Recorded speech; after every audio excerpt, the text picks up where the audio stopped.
I'm Serge and this is Truck Dispatcher Training. What do you know about documents for dispatch? Do you know what documents you need? If you don't know, stay with us. Now I'm going to tell you everything in detail. If you already know something, well, let's check your knowledge and maybe I can supplement it and share something new with you. Before we start, I also want to remind you that we regularly post new interesting videos, and in order not to miss them, I recommend you subscribe to our channel and hit the bell. Now, let's start. I would like everything to be as structured as possible. That's why I want to list all needed paperwork from the beginning. And then we're going to discuss each in more detail. What documents do you need? The dispatch agreement, the carrier profile, the broker agreement, the rate confirmation, the notice of assignment, the COI, certificate of insurance, the MC, motor carrier, authority papers, the Form W-9, the BOL, bill of lading, POD, proof of delivery. The dispatch agreement. What is it? It really should come first, because this agreement is a basic contract between a truck dispatcher and a trucking company. You won't go further without this paper. When you start your business, you get this agreement. The dispatch agreement is literally permission and confirmation from the trucking company to use your dispatch services. And that's why all your responsibilities that are previously discussed with the trucking company should be spelled out here. You also write there the information about the logo of your company, the name of the company, and contact so that the driver can contact you. When I talk about contacts, this could include an email address, a phone number, and even a company website if it exists. I advise you to create it. And of course, as I said, there you write your responsibilities. The carrier also will have to put the name of his or her company and MC, motor carrier number, and DOT, Department of Transportation number. Also, let me call your attention to the fact that you must specify in agreement a clause that, as a dispatcher, you're not responsible for damage to the cargo or any damages while moving that load. It's an area of responsibility for a driver.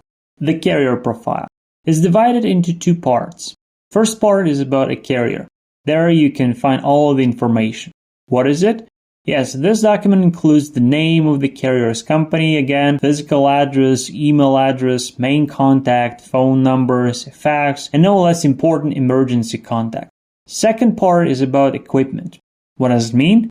You should write in this section the number of trucks, types of the trucks, truck size, how many drivers are for each truck, and so on. Knowing all this information, you can also calculate the rate per mile. A few words about the broker agreement. You should always check and indicate all brokers with whom you have ever worked or are still working in order to avoid refilling a broker agreement when you try to get one of their loads. If you have it, you can check it in the rate confirmation and make sure that everything is okay. You should also send it to the driver and check with him or her. This will save you time. You don't need to fill out the agreement again. This is a waste of time. And one more reason why you should check it, I advise you to fill it out as soon as possible, because the broker can get tired of waiting. What will the broker do in such a case? He or she will find someone else. After you fill out a broker agreement, a broker will want you to send him COI, MC authority papers, and Form W-9. I'm going to explain what is it a little later. Now I want to recommend you just send it back to the broker together with a broker agreement in a timely manner. You should do this to save your and broker's time. In the next one, a broker will wait for a notice of assignment. Usually it helps to check the broker's credit if the broker uses a factoring company service. Now we smoothly approach to the next point. You can see that in the trucking industry, all the documents are closely linked.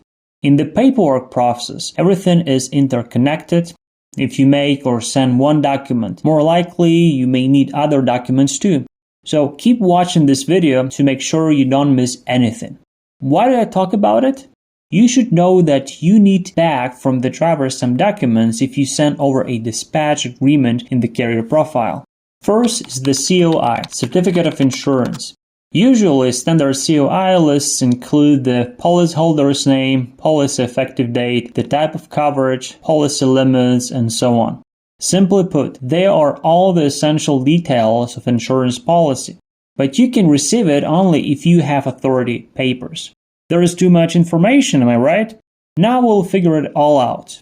So when I talk about authority papers, I mean the MC, motor carrier authority papers. What is it?